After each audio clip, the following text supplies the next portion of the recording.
Hello, hello. Got a couple minutes. People are starting to trickle in. It's nice to see so many names.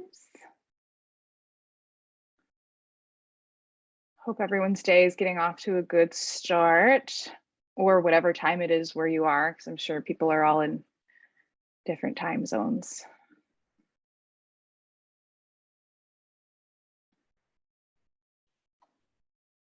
Yeah, okay. What's the weather like over where you are, Catherine, over in Colorado? It's cold today, but beautiful. We had a bright blue sky, a nice sunrise this morning, which is pretty lovely. What is about you? cold? What is cold in Colorado? Like, if you think it's cold, what's the temp? Well, I guess that kind of depends on how cozy I am in bed in the morning. But this morning, I actually don't know what the temperature is. It's like I over here, usually it's been think of it cold. getting cold when it's like low 30s, like when it gets Okay. Okay, we're like on the same page. I'm Yeah. like, do you think cold is 14 degrees? Because that's like not a going outside condition for me. But lately we had a cold front here in New Jersey. It was like in the 20s, and that's really cold for us. But it is we were down in the 10s and below over like New Year's kind of that week. That is intense. Yeah, it's like 40s today, so it's feeling like spring because it was 20. So now we're just super pumped and embracing. Yes. Okay. Well, it's 12 o'clock. So in true DBT fashion, let's get started. Hello, everybody. Welcome again. I am Shailene. I am the owner of DBT of South Jersey. I have a group practice here in Voorhees, New Jersey. We're about 20 minutes outside of Philly. And I am also a DBT certified clinician, a yoga teacher, and a trainer. And I train with my good friend, Catherine here. Catherine, go ahead and introduce yourself. Yeah, well, I'm Catherine, and I am joining you all here from Denver, Colorado, where I have my private practice and live and work in the foothills of the Rocky Mountains, which is one of my favorite places on earth.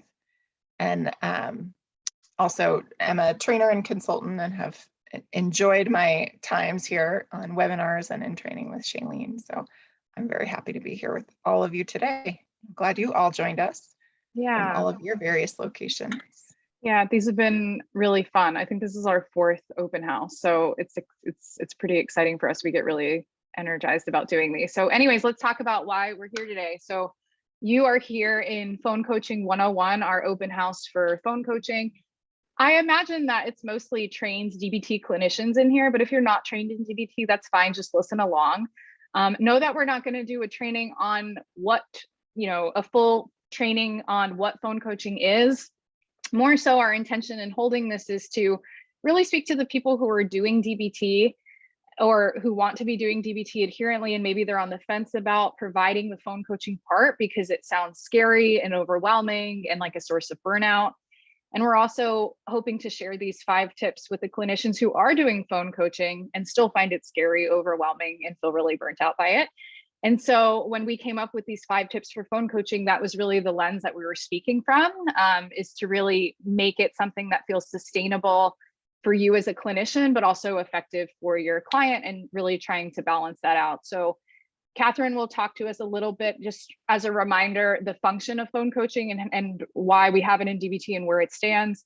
And just if you have questions throughout, go ahead and pop them in the Q&A, and we'll do our best to get to them when there's a spot for it, but we'll also have a small bit of time at the end to answer those questions as well. So with that being said, let's go. All right, so functionally, the role of phone coaching in DBT. So hopefully those of you that are trained in DBT, this is like old information. Those of you that may not be, this will be maybe new and interesting to you, but thinking about what does a DBT program have to do in order to really be a full DBT program or comprehensive? And the 5 functions of the treatment: 1, it has to enhance motivation and commitment for the client, and this is usually an individual therapy. It has to teach new skills, so help clients acquire new sets of skills to be able to manage the various things that come up in their lives and maybe cause them suffering or prolong their suffering. That's through skills training.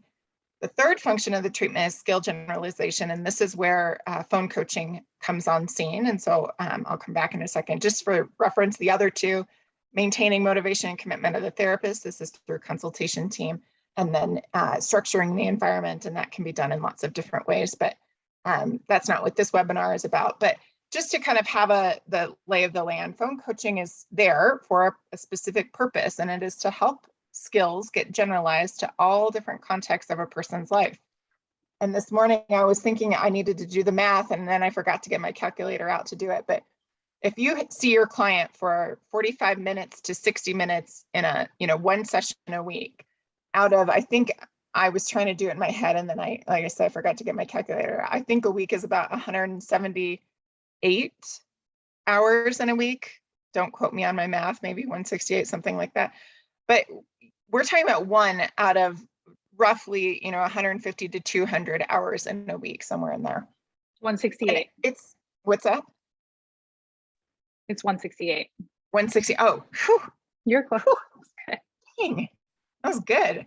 I was pretty close, or I was right on, but then, yeah, anyways, it's a very small fraction is the point. It's a very small fraction of time that you are actually interacting with your client. I mean, if you add in skills training time, you've got a little bit more, but it's still, we're thinking about how much time our clients are out facing their real world problems, and how much time they're in your office or on your Zoom, in your Zoom room or whatever it is, learning about skills and trying to maintain their motivation. It's sort of like a drop in the ocean.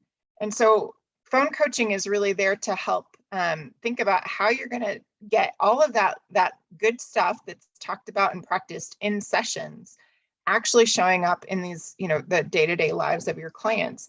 And so it is a really important piece, because if you think about any change that you've tried to make in your own life, where you get like a small little window into, how am I going to do this, or what's the thing that I'm learning?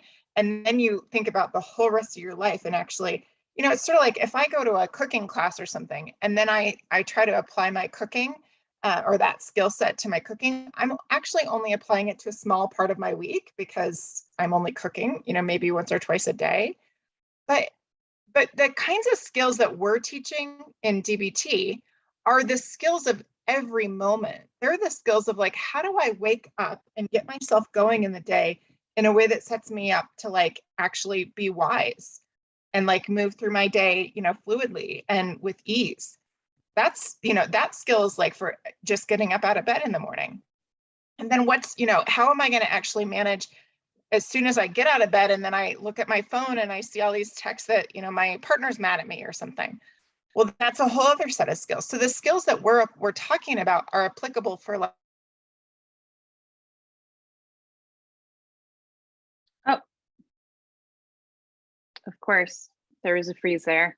So I'll just go on with kind of wrapping up what Catherine was saying, that, when we think about how much effort and time is spent on the behalf of the client, there's a lot of help that's needed there, right? And DBT, I think, in itself does a really great job by recognizing that, because we know that one of the pieces that's needed is skills generalization, right? So we have homework and we have phone coaching in order to help us do that.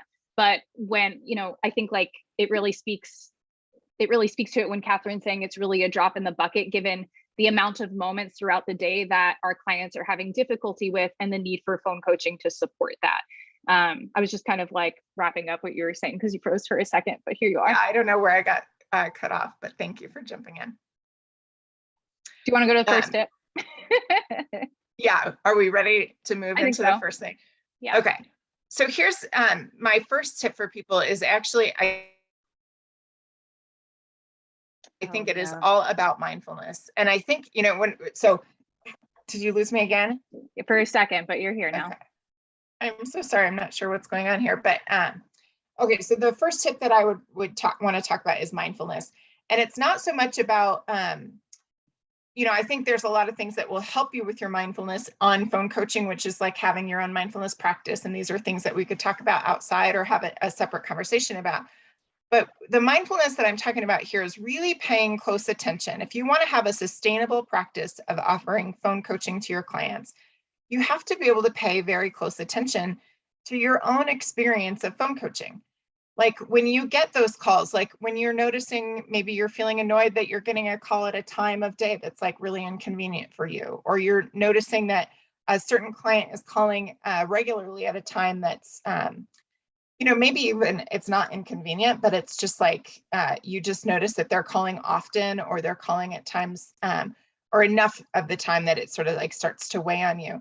Those observations that you have of your own internal experience, I think often therapists start to feel shame about it. Like I shouldn't be annoyed, like I shouldn't be, I'm being judgmental if I'm annoyed at my client or something. Or so they sort of go into shame, or they go into anger. Like my client is being, they're misbehaving. They're like not doing what I'm asking them to do. And these two sides of it, like whether it's shame or whether it's anger, either way, it's sort of like a brick was just added to the pack that you're carrying already. And it makes the whole thing so much heavier, so much harder to carry for a long period of time. And so what I want to advocate for is like the first most important piece of maintaining a hopefully career-long joy in helping your clients in and out of session whenever it is just to pay attention without these judgments that turn into shame or anger. And then I think the thing is, like, when you actually pay close attention, you have to kind of know what to do with it. So we'll talk about that in just a second. But how does one actually acutely pay attention? And I think a couple of things that I want to recommend is like really actually paying attention to your internal experience. So like noticing when your phone, like you see your phone light up because a text has just come in, and you notice like your heart rate kind of like flutter for a second with this like, oh no, what's it going to be? So pay attention to that. Pay attention to your reaction when you see messages coming in from various different clients. Like maybe, you have a different reaction to one client than you have to others.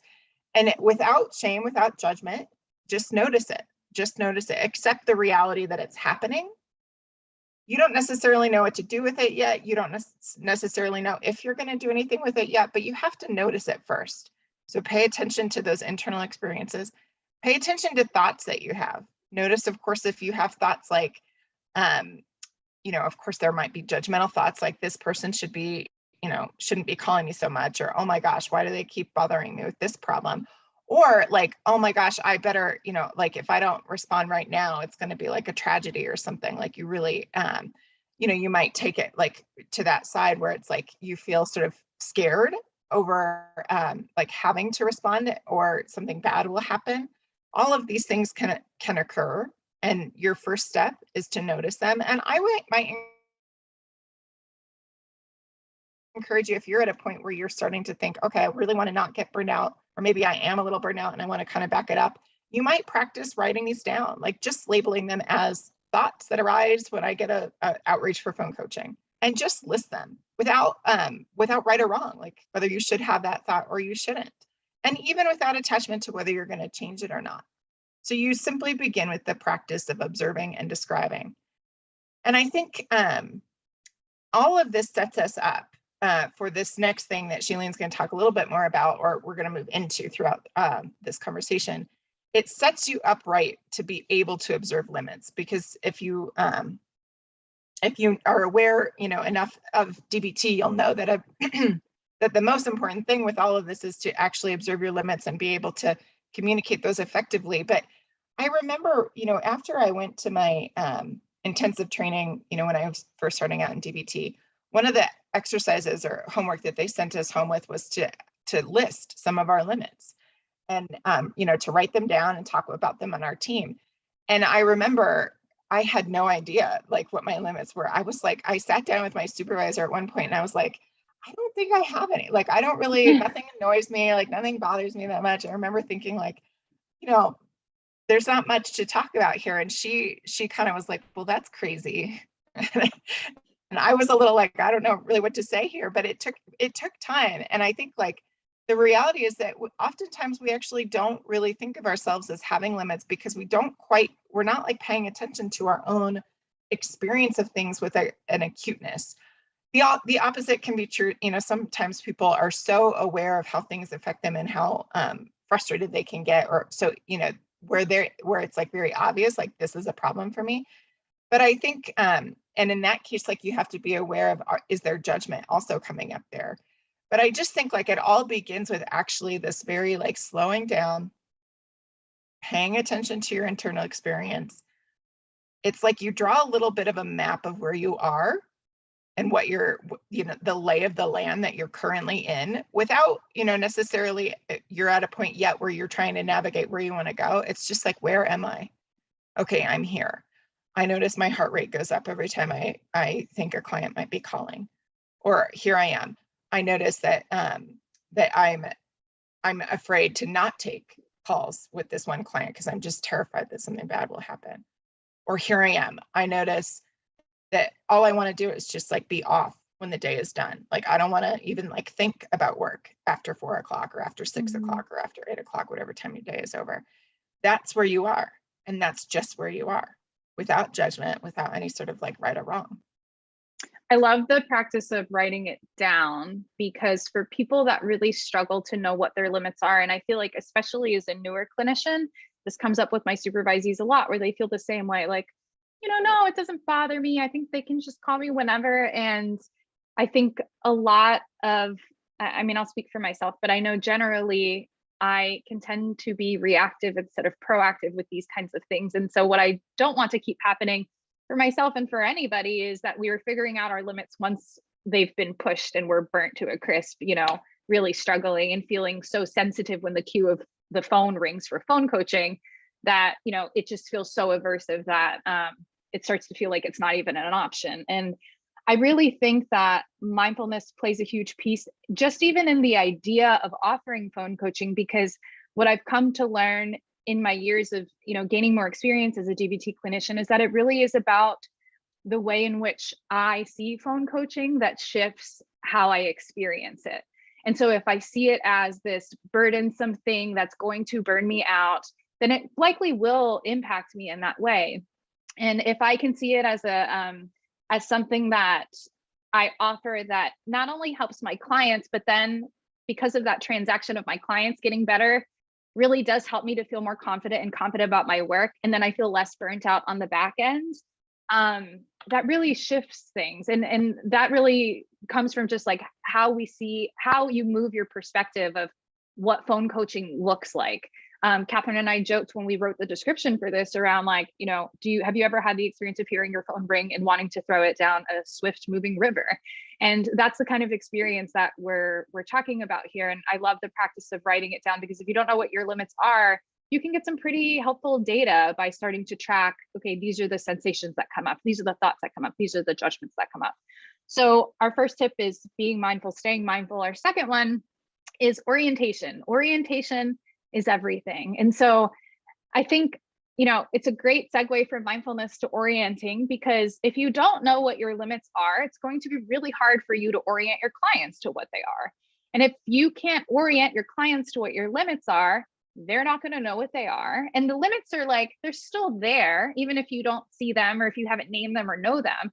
You'll feel them getting pushed up on. And then I think that's where a lot of the burnout starts to come from, right? And so just because you haven't named them doesn't mean that they won't get stretched. And this is why it's vitally important to be a DBT therapist and to keep phone coaching as a sustainable part of your work, to know what your limits are, know yourself that well, that you can clearly communicate them and orient your clients to what they are.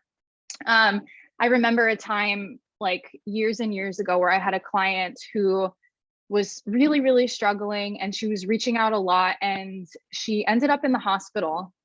And I remember when she went into the hospital, I remember that morning, like overnight she went, and in that morning I was so exhausted because I was talking to her nonstop. And I felt so relieved that she was in the hospital, just for the sense of, I know she's safe. I know she's safe right now. And then she called me from the hospital. And then I was like, oh my gosh. And I was so afraid to say to her, listen, while you're in the hospital, you're okay, you're safe, and I will talk to you when you're out. Like, that was my limit. But I had such a hard time saying it to her. One, because I don't think I really even knew that about myself. I just had all of these judgments around like, what should I be doing? What was I supposed to be doing? Also, I hadn't slept because I was so worried sick about her that night. And so it's just so easy for even the most seasoned therapist who feels really solid on what their limits are for life to take over, for, things to get chaotic with our clients, and for our ability to be really competent in communicating those limits to kind of diminish. And so I think this all really starts from the place of orienting clients when you're first starting to see them. Here's what you can expect from me in phone coaching, and here's what I expect from you. Catherine's going to talk about that in a second. But ultimately, we have to be really clear with what our limits are, and we have to mean it. So that way, when they're reaching out for coaching, and if it does cross a limit at some point, which like it will, because that's just how we are, right? Not to be punishing of clients in our responses, right? So being really strong in how we present ourselves, and in the mindfulness that we have, that we bring to our phone coaching session or call or text or however it is that we're communicating, to ensure that we're not doing these subtle things that are really punishing to clients reaching out, like, hey, yeah, just talk to you, like sounding really tired, or appearing as though you're really burnt out, because it doesn't diminish the help that's really needed there. So I think that's my second big tip, is to be really clear on what your limits are, and to orient to what they are. And also know that there are going to be times when your limits change, and that's fine too. Orient your clients to that when it happens, instead of letting it go and being worried that it's going to be something that they can't handle, or you're just afraid to say what it really is. Like, you have to tell them that, so that way you guys have a better chance at success with phone coaching. I just want to say, I had an experience earlier this year. One of my family members had surgery and ended up having a complication after the surgery. And the surgeon had said, as we were kind of discharging from the hospital and talking about aftercare, the surgeon says, "Oh yeah, it's totally fine. You can text me, call me anytime." And I took him at his word. I was like, if he says it, I'm going to do it. So when we go home and we're dealing with all of the aftercare, it was kind of overwhelming at times. I was like, we're going to call the surgeon. And I think, if he hadn't meant it, it would have been kind of disastrous to like call a surgeon at 10 o'clock at night. He did mean it, fortunately. But I will say there was this, then there was this period where it's like, okay, the urgent period is over, but there's times where we still have questions about aftercare and what to do. And I knew like, I just sort of had inherent knowledge that like that extending of like, yes, I'm available anytime isn't going to be forever. And so I knew not to call him. But I think a lot of our clients, like, these are the kinds of interpersonal things that are actually really complex for them. And so when Shailene talked about like orienting to changing of your limits, like at one time, for whatever reason, you might be really available. And then something might happen in your life where something changes for you, where it's like, actually, this is a period where I'm just not as available. And you don't want to leave your clients out trying to figure it out on their own.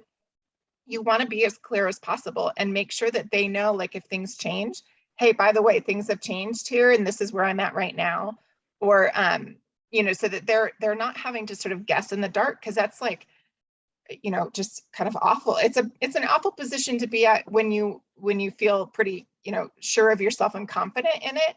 And it's even more challenging when actually like your emotions are really overwhelming and dysregulating a lot of the time, and you don't have a strong sense of what your wise mind is saying, and you don't trust yourself. Like, many of our clients are in that position.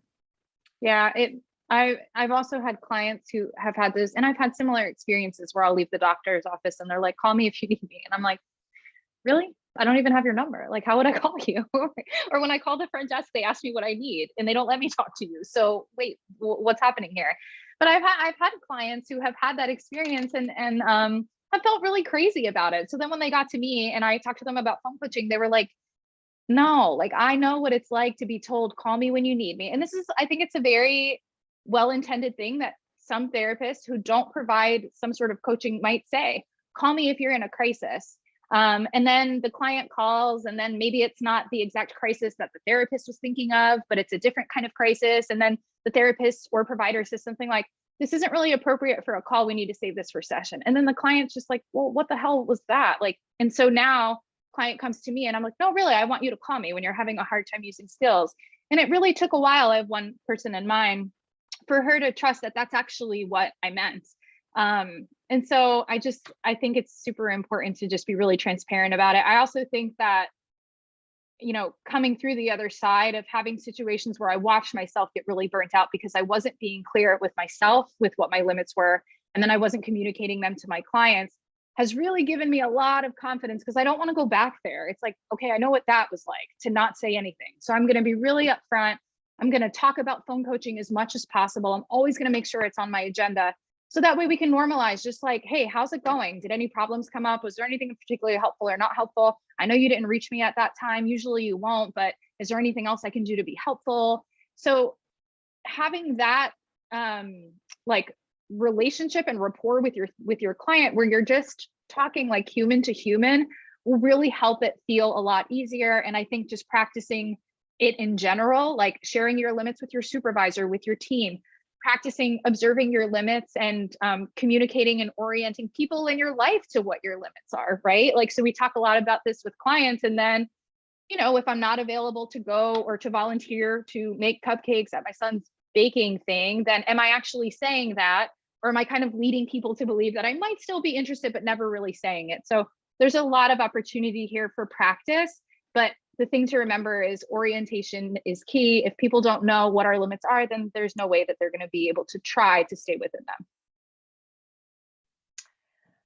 All right, so I know a question just came in the chat, and we're going to take all the questions at the end, so I'm going to move us right along. So the next tip that I would have is to have expectations for your clients in the process of phone coaching. And what I mean by this, you know, it's not there's not like a protocol for what exactly, you know, you should be asking for or expecting from them, other than, you know, that you've oriented them to the purpose of phone coaching, which is skill generalization in general. That's, you know, that's what you want to focus on in session. But I do think that that being even more clear about what you expect from them during that time, so that it's like a shared thing, right? Like here they are, they're coming to you, asking you for something. In that moment, they want you to help them figure out what to do in a particular situation. And you want to make it clear what it is that you want from them in that same exchange. So you know, the process of coming up with this for me, you know, was through a lot of like kind of trial and error and figuring out like what works best. In my previous practice, what I would do is just, you know, I just told people, you know, and I had a little handout at the beginning, like a orientation packet for the whole program of DBT, with a little blurb in it about how phone coaching worked, and that I would expect people to use skills ahead of time, and then when they contact me, to let me know what skills they've used.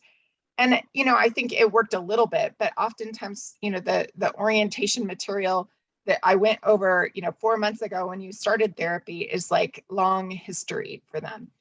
And so this handout that Shailene's going to share on screen is one that I developed over the last couple of years, and really trying to like work. Actually, I mean, this was like an intervention for my own burnout around phone coaching, and feeling like I was getting a lot of calls. And I think this might go a little bit to the question in the chat, which is like, you know, you get calls that aren't necessarily a situation that you in that moment might think yourself is like worthy of phone coaching. Like you've got somebody who just kind of wants to check in on how they're doing that day or something, or they're just really like wanting contact with you in some way. And you know, when you get a lot of those calls, it's like it takes a toll, right? Because you're working, you know, maybe you're seeing 20 clients in a week, and you're doing paperwork, and you're doing your consult meeting, and you're doing other consultation or supervision or whatever it may be. And by the end of all of that, it's like the rest of your time is the rest of your life. And if it's getting eaten up by a lot of different phone calls that don't necessarily feel productive for you, it's going to take its toll. So, you know, I found myself there. I don't know any therapist who hasn't found themselves there in some way or another. So this worksheet kind of came out of my own like kind of suffering, and then figuring out, how am I going to solve this problem? What am I going to do? So I developed this, and you're free to use it or modify it or however you see fit. But what I orient my clients to in terms of my expectations of them in phone coaching is that when they call me, I want to set us up together to have the most productive 5 to 10, 12-minute phone call that we could possibly have.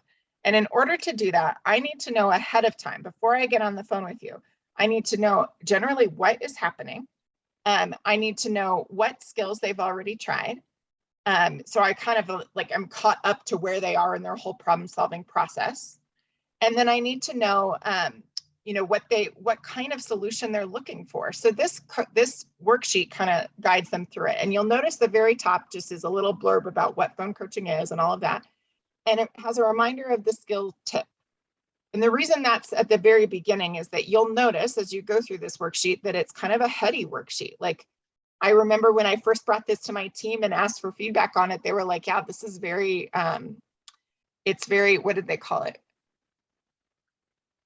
It wasn't right brain, left brain, but it was something along those lines. Like it's just like so matter of fact that for lots of clients, when they're highly dysregulated, it might be hard to work through. And what we had talked about together, and the reason this note is at the top is, one, of course they're dysregulated. That's why they're calling for phone coaching. So it is a big ask to get them to like sit down and like fill out a worksheet. And then on the other hand, it's exactly what's needed. And so what I'm asking them to do is to try the worksheet. And if they can't do it, or they're like too dysregulated to do it, that they'll try some skills just for, not for the whole problem, but just for the problem of like, I'm so dysregulated that I don't know how to ask for help. And this is like critical. It's like, I'm guessing that for some clients, that is like a major theme of their life. They get overwhelmed by a problem to a point that they don't actually have the ability to ask for help. And then they don't know what to do. It's like, you can't, they're sort of like lost at sea at that point. And so it starts with this. It's like, try, and if you can't, then try tip, and then try again. And we'll see where that ends. And I'll talk a little bit in a second about, the times where this just like still doesn't work. But so you try tip first, and then you would go in and to describe the problem with just the facts of it. Like, what is the situation that you're facing? And then the next page, if you want to scroll to the next page here, it asks them to consider, this is like sort of like the level of intensity that they're asking for. And I always orient people to this part of the worksheet, because sometimes when they first read it, they think, oh my God, like if I'm not in a life-threatening situation, I shouldn't be asking for help, which is not true. So what I tell clients when I'm orienting them to this worksheet is, look, when you first start therapy, you may be often feeling like the time that you think to reach out to me is because like you are otherwise suicidal. Like you are at the end of your rope and you don't know anything else to do. And if you don't get help, you're probably going to kill yourself. And so I want to know, of course, that that's where you're at. When I get an outreach from you, I want to know, like, Catherine, we are at the end of the rope. We're on the ledge. Like, this is where we're at. I need to know that. But I'm also going to hope for over time that you and I move kind of lower in this priority, that like we get better together at, well, and you get better at like being able to ask for help at levels where it's like there's a lot of options for what could be done here. And it's not like the immediate, like, oh my God, I'm on the edge of the ledge here. And so we're going to I'm asking them to think about where they're at when they ask, but I'm also thinking like, and I'm talking to them about the fact that we want to be able to mark progress. Like, you're going to feel really good, I think, at some point when, the last 10 times you asked for coaching, you were on the ledge, but then this time you noticed it ahead, and then you reached out to me when you weren't on the ledge, and there was like a lot of options of what to do. And you thought, oh, this is a time that I could ask. And like, when you start moving kind of lower on that intensity scale, when you ask for help, I think it's going to feel a little bit of mastery for you. And it's going to also feel better for me, because that leaves me a lot more options too when we call. So this is like a mindfulness thing that I'm asking them to do in the middle of that crisis, to kind of orient to like, what is our next step together? And then the next section is just a quick reminder, and I think it's a little wordy. So if you are wanting to use this worksheet and change this, please do. And if you have a much like nicer way of presenting this in less words, share it with me, because I always, I'm kind of wordy. But the next part is a reminder of the 4 solutions. So those of you that teach skills, in the manual, there's that page that says like, how do you want to go about solving this problem? Do you want to fix it? Is it a problem that has a natural solution? Like, can it be fixed? Is it instead a problem that you are thinking you need to change how you're feeling about it? Like, you actually want to work on changing your emotional reaction? Is it a problem that you don't think can be fixed? You don't think you can feel differently? Like, it's somebody else is doing something you don't have control over. You can't fix it. You are mad and you don't think you can feel different about it. And so you're at the point of tolerating the problem and using distress tolerance. Okay, that's helpful to know. That's where I'll give you coaching. And then it reminds people that option 4 on that list is to stay miserable. And so you'll see a little note in here, which is like, look, it's just possible for every one of us as our lovely human being selves to be, willful from time to time, where we are facing something we don't want to be facing. It's like, it feels insurmountable. We can't fix it. We don't want to think about feeling differently because we are just feeling what we're feeling. And no, I don't want to do this better. I just am mad and I kind of want to complain, or, whatever it may be. And I think it's okay. But I also think it's not a time where I, as a therapist, am going to be very helpful for someone.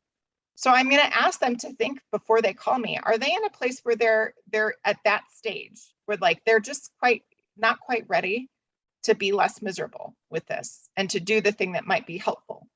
And if that's the case, I would ask them in that paragraph there, it encourages people to review the skills of willingness, and like even try a half smile and willing posture for a few minutes and then come back and see which problem they want to, or which solution they want to try. But then when they call me, I want them to have some sense of which direction they want to go, so that I don't get on the phone and then offer them all of these like emotion regulation skills to help them change their emotion. And they're like, Catherine, that's like not helpful at all because I can't change my emotion with this one and I can't solve the problem. I just need to like get through this. And then I've spent the last 10 minutes, coaching them on something that wasn't the solution they were looking for. So it's helpful to know that ahead of time. And then I'm asking them to list what skills they've already tried towards that end. And this is a helpful thing too, because I orient clients when I'm going over this worksheet. Look, you may get to this part of the worksheet and realize that you feel like you've been working really hard through this problem, but you actually haven't tried a skill yet. And it's like, well, that's fine. Like, that's totally fine. I've had moments like that where I go to consultation team. And I think, oh my gosh, I do not know what to do and I need help. And then I think, my team might ask like, well, what have you been doing with this client? And I think, well, you know what? I just am realizing that like some of the solutions that I would like to try, I actually haven't tried yet. I mean, hopefully I've done something with my client to that point, but I may not have I may actually be able to come up with a list of things that I think would be helpful, but I haven't tried because I'm kind of dysregulated, which is like totally normal. But it's helpful to realize that, hopefully before you spend a lot of time in trying to like generate ideas. If you already have them and you haven't tried them, go for it. And then the last section there asks for them to consider the fact that I may not be able to respond right away, and to begin coping ahead with that. So, I don't have a lot of specific rules or defined limitations in terms of what time clients can call me, but I do have a reality of my life, which is that, some days from 6 to 8 at night, I'm like, that's the easiest time to reach me.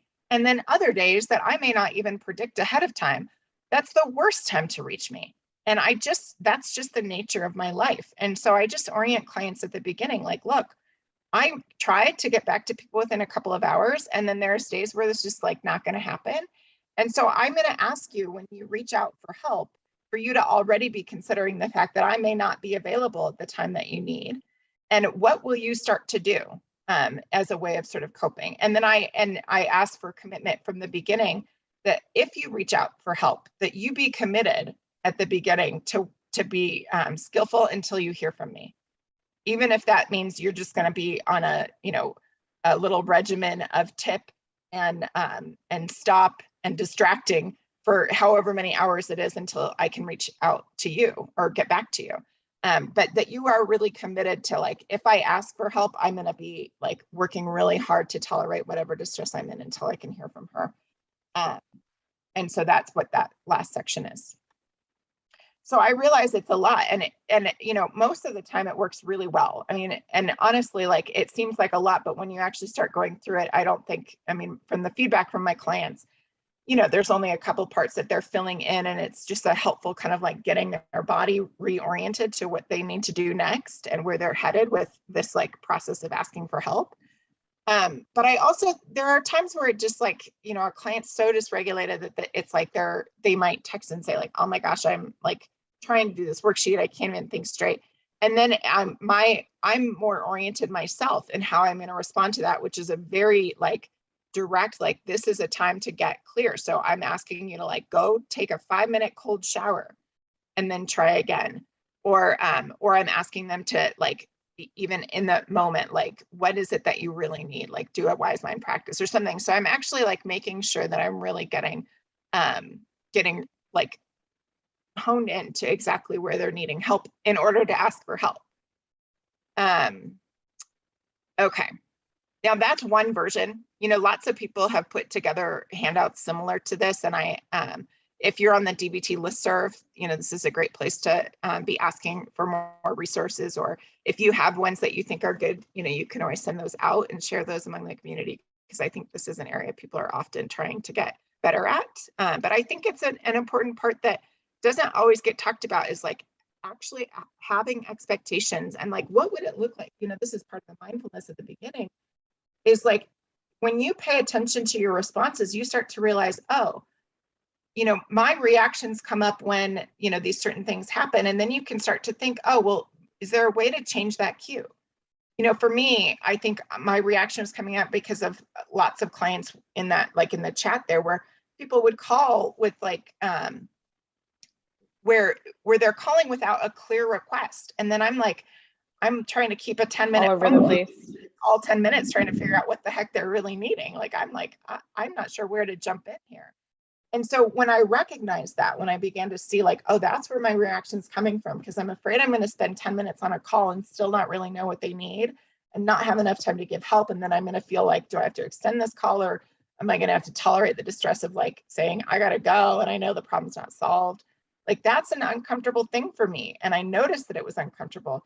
And that was like, then once I recognized that that's where my discomfort was, it was clear, you know, a potential solution for it. So the worksheets work really well because it's so clear to clients, this is the way in which you ask for help, which is you know, it's a skill that I think a lot of people need help with, not just our clients.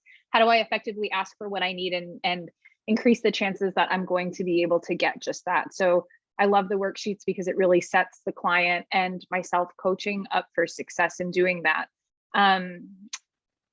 So I think that does answer like a couple of questions that have been coming up, like, what do you do when your client, and you know, Catherine's talking about a situation I've been in many times where you're coaching and you're like, wait a minute, like, what are we talking about? And just like 2 weeks ago, I was coaching a client and I was on minute 17 and I was like, what is happening right now? And I really had to stop and come back to what exactly is it what have you tried so far? And she said, I haven't tried anything. And I said, okay, let's start there. I want you to go take your diary card out, look at the skills on the back, and tell me what you like. Come up with at least 2 to 3 things you can try for about 20 minutes or so. If you still need help at that point, then reach out. And so that comes into our next tip, which is about being direct and clear in your communication. So this ties into, again, it ties into mindfulness. It ties into orienting clients to what your limits are. It ties into having expectations, but also communicating those things when they come up, because things will inevitably change and things are ever changing. So with this client in particular, she's someone who I've done coaching with many times and it's just gone quite fine. But I noticed in that moment, myself and her were not doing what we initially agreed to do, which is her trying skills first. And my mistake in that was not asking the question at the very beginning of the call, like, what skills have you tried so far? So I love the worksheet to help clients get organized and to help me be more in like not necessarily have my game face on, but just like I'm ready to go and we can get right down to the point.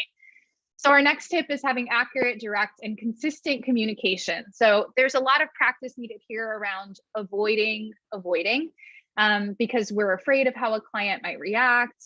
Maybe we're afraid of just how it seems as a therapist to be communicating a limit.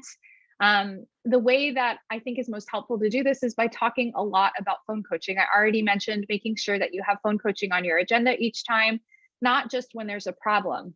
If anything, waiting until there's been some sort of problem coming up, maybe the client's calling, you know, too often, more than you can handle, or they're calling at times when you're just not available. If you wait until then, it's going to be a lot harder to have the conversation. Whereas if you're having the conversation throughout each time, hey, how is it going? And maybe sometimes that check-in is very quick, but at least checking in will help normalize that it's something that needs to be talked about to ensure that it's working for them, but it's also working for you as the therapist. Make sure that you're talking about it in team, make sure that you're talking about it in supervision. Again, just to normalize being able to talk about it. And in communicating accurately and direct and consistently, so we're talking a lot about the consistent part, putting it in all these places, making sure you're constantly checking in on it. But being direct and accurate comes from you, right? So in that call with my client, it wasn't her fault that the call went on for 17 minutes. It was my fault that the call went on for 17 minutes because I was caught up in whatever I was caught up with in before she called. I didn't take a stop to kind of ground myself and assess the situation. I went into the call thinking that I knew what she needed coaching on before she really even asked for coaching. And that wasn't the case. And so we were having two different conversations. And of course, I left the call and I felt super frustrated and burnt out and called Catherine to coach me on what to do in my next session with her, just because it was, it was something that felt like it was really stretching me. And it would, if each time you're getting on the phone or emailing somebody, you're spending so much time with them or trying to figure out what it is exactly they need. And it feels like it's just going on and on and on. That's not what we're trying to do with coaching. We're trying to have shorter coaching calls that look like just that, brief calls that help them take what they're learning in therapy and put it into practice in their everyday life. And so that can't happen without being very direct and clear about what it is that you're looking for, what it is that you need from them, what it is that you expect from them before, during, and after coaching happens. I think the other thing that's really important to consider is that even if you've had a client you've been doing DBT with for a while, things can start to drift from the side of the client or from you. And so don't be afraid to continue to come back to reorienting to let's come back to this. I've noticed that, this isn't working for me, or, maybe it doesn't feel super effective for you. Being willing to have that conversation and just not fragilizing your clients, because the worst thing would be to just continue on with how you're doing it and feeling really burnt out and then probably giving coaching that's not super effective anyway, as opposed to just talking about it. I would also say, in terms of the consistent and firm, communication around this, like if you implement a worksheet like this, you will have, and I know this from my own experience, you'll have times where people ask without it, or they don't follow that expectation. And so I think you can take a shaping approach, but you want to make sure you're continuing to keep coming back to this. So what I did, because I implemented this when I was already doing phone coaching with lots of clients. And so it was a new thing, and I oriented people to that. And then there were times where people would just kind of ask the way they had always asked before. And I would just remind them, hey, do you have that worksheet handy? If you don't, where is it? Or I can send it to you right now, like no big deal. So I'm just shaping them towards like, this is how we're going to talk about this intervention moving forward, and consistently doing that. I noticed I had one or two clients that I just wasn't as consistent with, and it took so long. And I finally was like, oh my God, Catherine, you need to be consistent. Like you're just, sort of inadvertently reinforcing the same old pattern that like kind of drove you crazy before. So that's, I think an important piece. Yeah, the consistency matters because that's going to be what shapes the client. I think of I don't want to say, well, yeah, they're like some of my favorite DBT moments is when my client shows up to a session and they've had some sort of target behavior, but they sit down and they go, here's my diary card and here's my behavior chain. And I'm like, oh my God, like we can get right into it now because you've already done this work. Why do you do it? Because that's what's going to happen, because we've done this every session previously, right? And so by us holding that consistency, clients have a much better opportunity to get what they need from you in a way that, again, keeps it sustainable and makes you feel less like throwing your phone in the river. Let's go to our last tip. We're getting close to the end of the hour. And for anyone who's asking, that sheet was dropped in the chat, and I think we can email it out to everybody as well. Yeah. Okay. So the last tip I have is acceptance, because much like the last team agreement in DBT, which says that, all of the 4 or 5 previous agreements, the last agreement says we're all fallible and we're all going to mess up at some point. I hope you all are familiar with the team agreements. It's the same kind of thing here. It's like you set yourself up for success with coaching. And then you also have to accept the reality that things will get messy with clients. You will have somebody who just cannot get their mind around this worksheet or whatever version of that you have. And it's like, it's just so hard for them. to get even the amount of regulation that they need to do something like that, which is your expectation for the start of the phone call. And then you have to figure out what to do. And you have to accept the reality that sometimes your limits are not going to align really well with the needs of your client. So like my limit is that like I cannot take calls once I go to sleep at night. Like it is such a, it burns me out so quickly. And it's so disorienting. You know, I've had times where I took a call in the middle of the night and the next day I'm like, what the heck was I even talking about? Like some skill I'm recommending. And I probably rambled about it. And it was like, why, how is that effective? That's not effective. So here's my limit. And yet I have clients that's like, for better or for worse, the time that they most need me is, you know, between 2 and 6 a.m. It's like, oh my gosh, we just cannot seem to be on the same plane here. And I think acceptance of that for within yourself is the first thing. It's like really actually accepting that that your limit is not invalid and it shouldn't be ignored, even though it doesn't align well with the need of your client in that moment. When you can really accept that and not try to reject that reality by like doing your little gymnastics tricks to try to bend yourself and extend yourself in ways that are like, okay, my client needs me. Here I'm going. Like I'm going to do it. Here's my backflip. You know, if you can stop rejecting reality in those ways and instead settle into the reality that's more tense, but more real, which is the conversation. You know, hey, Shailene, you need me from 2 to 6 a.m. You need me. There's no doubt about it. I'm not unclear in my mind. I know that this is the hardest time in the 24 hours of any single day. Those 4 hours are just hell for you. And I also know that like, for whatever reason, for good or for bad, you know, I could trace it back to my genealogy. I'm sure I don't know where it comes from, but the reality is that from 2 to 6 a.m., I'm kind of worthless. Like you call me up and I'm going to like, you know, probably quote some random poem that I don't even know why I'm quoting it. And you'll be like, what the hell? And it's so unfortunate that we're so like mismatched in this way. I'm saying that from experience. I definitely quoted a poem and I was like, what am I talking about? Here we are. Felt like a good idea at the time. It made perfect sense at 3 a.m. I was like, this is exactly what this person means. But here you are. And so you can have that conversation that's actually more tense, but it is more real. It's just the truth. And you can't hide from it. I'm like getting emotional talking about it. You can't hide from it. They can't hide from it. And if you can get in there with them in that moment, that's like, yeah, this is actually the source of suffering. It's like the time that you need people is a time that's so hard for people, you know, really helpful people even to be there for you. And what can we do together? Because I actually think, you know, when you're talking about the real thing, you are closer to your wise mind, and your wise mind will have answers. You don't know what they are ahead of time. And I would caution against trying to like come up with the solution. I mean, here you all are in this webinar and you're thinking about your problem, wherever your problem is with phone coaching, wherever you've struggled. And you're probably sitting there thinking, okay, so well, what does this mean? What do I do? How am I going to do this? And I beg of you to stop, just accept reality and then let reality inform you with some solutions, because they are out there. They will come to you. They'll come to your client. I mean, I remember a conversation with a particular client about this exact problem, the 2 to 4 a.m. or 2 to 6 a.m., those 4 hours. And I didn't know what to do. I was like, I'm not sure what to tell you other than like, here's all of the skills that I would recommend when I was like awake, you know, and we had a set of skills that she was already working with. But really, it was through the conversation with her that the solutions that really worked emerged. And it took time, you know, it wasn't easy at every step.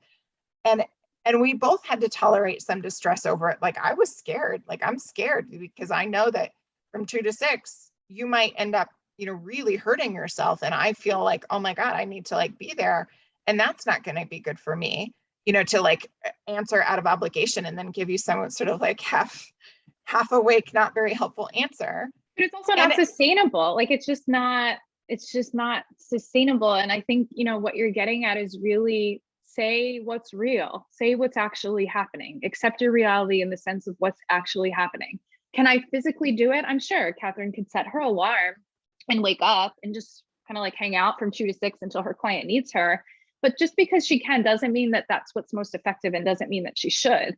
And I think like the other side of this too, that I'm thinking about as you're talking, is like when we set up boundaries that are more rigid in sense, like you can catch me from only from this time to this time, and at this time I turn off my phone, like when it's framed in that way, it almost sets them up to violate them in a sense, and then we can start feeling more resentful about it. Whereas if we can just be really honest with like, here's when I generally am in therapist mode and I'm most helpful, and I'm going to be most helpful to you, and here's what my life kind of looks like, and so here are times that you're going to be able to catch me, and there are going to be times that you won't, and let's come up with plans for those times. Like, you're really just speaking to what's actually happening, as opposed to putting yourself in the box of when you feel like you should be available in order to stretch yourself in a way that's just not sustainable. And this doesn't mean that, I'm sure, Catherine's taken calls at 2 a.m. She did the one time, it was the poem. She realized that was not the best idea and decided to orient people to her limits in a different way. But there's a difference between stretching limits and just staying stretched. And the goal here, again, is sustainability. Like, you're in this work and it's really hard work. So we want you to be able to stay in it for the long run, because your clients really need you. You can't do that if you're not accepting the reality that you're actually in and not letting your clients know what that is. Yeah. Yeah. I think that piece, like stretching or extending your limits, if you are acting as if it's not an extension, you're in real trouble. I mean, and just think about this, like imagine yourself, I don't know if you do yoga, or like, I don't do yoga, so this is an extension. This would be a good example for me, that like, if I was going to try a new pose that's like really pushing my limits of my, my flexibility, and I act as if, oh no, I do this all the time, it's no big deal, this is how I live my life, I'm going to get hurt. And that's exactly how it is with your clients. Like, you want to have in your, those of you that attended, we did a webinar earlier this year on observing limits just in general, and that I used a bullseye example. It's like, you want to try to get as much as possible, all of your communication with your clients outside of session, to be in that sort of like bullseye range, where it's like right in this target zone where you feel like you could do it forever. And then you have to accept that you will have needs that come up with your clients that are outside of that, that are like beyond that. Like, there's with this client that needs, her needs are so late in the night or early in the morning, really. There's been 1 or 2 times where we've been aware of a particular cue or context that's happening in our life where it's like, man, this is really tough. And then I'm able to think about, is this a time where I would extend or be more available than I usually am, or keep my phone ringer on after I've gone to sleep or something. And those are real things. But in those moments, call it extending, acknowledge, accept that you are extending, that you're in a awkward position of, holding a pose that you're not used to holding, and you can't do it forever. Okay, we have to wrap up. I wanted to say there's some really good questions in the chat that I think are outside the scope of this training, in terms of, whether or not phone coaching, offering it for other clinicians would be useful. I think that's a great question, and you're welcome to email us with that. But I think otherwise we need to end here. So we've got some things coming up that you might be of interest in. Shailene, you want to share and talk about those? Yes. So if you found this helpful, you might consider signing up for the Leveling Up in DBT training that Catherine and I have coming up. I'll tell you the reason that we came up with not only these smaller trainings, and but also the bigger training, is just really from our own experience of being DBT therapists who, did the intensive or did the foundational and then found ourselves doing the work. And we were like, wait, what? Like this isn't exactly how I thought it would be. And I actually need a lot of help in this. And I know both of us, in being certified clinicians and helping others get through the certification process, there is just so much more that realistically, it can't be covered in your initial DBT training. So when we created this training, we really were thinking of anyone who went through the initial training to become a DBT therapist and was really looking to refine their skills. I think one of the word that keeps coming up to me is burnout, right? Like burnout, especially during these times. It's very difficult to manage burnout, particularly at work, when you're working with clients who are at high levels of risk and have multiple problems, and they're always going through crises and things like that. And so because of that, I am a firm believer on finding ways to be more competent in the trade to help me and help my burnout come down. And so in the training, we'll be focusing on the 4 modes, individual therapy, specifically like who the right person is for DBT, how to structure your session in a way that's adherent and effective, and also skills and interventions for your individual DBT sessions. We're going to get more into phone coaching. You know, in the black and red original Linehan text, there's just not a ton of information on how to actually do this work. And that's what we want to provide more help and support around. So we'll take principles from this smaller training and really dive into that with phone coaching in the bigger training. Skills training about everything focused around skills training groups, obtaining commitments, keeping clients engaged, helpful homework review, and consultation team. This training is coming up in April. It is going to be held over Zoom. It's with myself and Catherine, and there are CEs available. The early bird rate, I believe it happens soon. It expires soon by next Friday. So this is on the DBT of South Jersey website. I'll put the link in the chat. And then we also have another free training coming up, staying sane and cultivating inner peace as a DBT therapist. Again, Catherine and I are we're just really feeling the burnout for everyone. Like, we get it, we hear it, we understand it, and we want to be able to help you guys develop tools to help manage that. So this next open house webinar is all about you. Again, this is another free offering, and this is another concept that you'll hear more about in our level up training. And if you're hearing about DBT for the first time, good for you for coming onto this training and just kind of throwing yourself in. We do have the starter pack, which is the initial DBT training coming up for those who are maybe working with a team and are looking to do that initial 5-day training that's coming up in the fall. So you can find everything on the DBT of South Jersey website under trainings and careers. I'm just answering some of the Q&A questions here, so I might stay on and type a few answers, but I know people have to go. So I really hope that we cross paths again in the future, whether it be at one of these upcoming trainings or elsewhere in the field. But I would just end with a well wish towards all of you out there doing good work with your clients. Keep it up. We wish you well. Yes.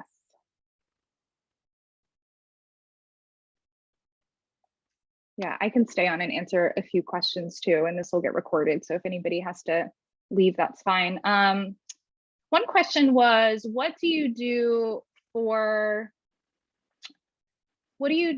clients who say none of the skills are helpful? I think if they're trying the skills, then that is the time to be reaching out for coaching. I think that's different from having the stance that's on the side of there's just not willing to use skills. And so that has to be assessed. I think that section on Catherine's sheet about like, where are you at in willingness to solve the problem would be the place to start. Somebody mentioned on the website, it says for the training teams of 5 or more, $100. Teams of 5 or more in either of those trainings get $100 off of their registration. The details of the training will get emailed out. Yes. I'm just kind of like shooting through questions. Oh, let me say one other thing. Just when clients are saying like that I'm trying the skills, they're not working, I feel like initially my response is like just accepting that answer and say, well, let's see if we can come up with what skills, you know, what have you already tried? What happened with it? So I'm just assessing what that was so I know where to try next. But, you know, when you have a client where that's coming up often, I might just like in a very, you know, it's sort of like, it's a hard question to ask, but like, tell me exactly how you're trying the skill. Cause I'm just wondering if you're going by the book and it's not working, that's one conversation. And if you're like not going by the book and it's not working, then I think that's another conversation that we might want to have. So I think assessment and not making assumptions is the key. There's another question about tips for bringing up coaching opportunities that were missed in a given week without bringing up shame. You know, I think this is what, so my assumption about this question is you notice like maybe you've seen on a diary card something happened and the client didn't reach out for phone coaching and you think, man, that would have been a great opportunity and you want to say that, but you want to say it in a way that doesn't evoke a lot of shame. And I think that one opportunity is like, as you're going through the chain analysis of whatever that situation was, you might just ask, did it occur to you? Like, I'm just wondering if I'm ever in your mind, do you ever think like, oh, maybe Catherine would be willing to help me? Did it occur to you? Because if it occurred and they were scared or they didn't want, there's one set of solutions you might be looking at. If it never occurred to them, you know, then it's just like, oh, you know, I'm so glad we're having this conversation. I want you to like carry me with you in your mind a little bit more, because these would be moments where, you know, I might be able to help you. And other times where it may be something else that's getting in the way. And so I would just start with assessment, and I would find it on the chain rather than assuming that, the fact that the behavior occurred means that there was a time that they could have used coaching when they didn't. Like, I'd want to actually assess for it and find it on the chain. Sounds like, you're doing a missing links analysis with, what happened, what got in the way. So that way, that you're solving the right problem with them. Exactly. Unless I've missed some, I don't see any other Q&A here that we didn't answer. So, except for this question about phone coaching for other clinics. So Suzelle, I'm not sure if I'm saying it right. I'm sorry if I'm messing it up. Suzelle, if that's a question that you want to talk with one of us about, email us. Because I'm curious about it, but yeah, the only other questions were around how do you access the recording. It'll get emailed to everyone probably by tomorrow, but if not, it'll be there by Monday. So as long as you signed up, and you did because you're here, you will get the training, and you'll all get added to our email list about the future trainings that are coming up. So yeah, I think we got everything. Someone did mention that the Chapman book is a great resource. It is. All things phone coaching. Oh, and just nice to hear where so many people are from. Israel, Sweden, really all over. Yeah, this is awesome. All right. Well, hopefully we will see you all in our leveling up training. And if not, then in another training. We have the next open house is coming up just in February. So you'll get all of the information for that. Take care and be well. Bye, everybody. Be well. Take care.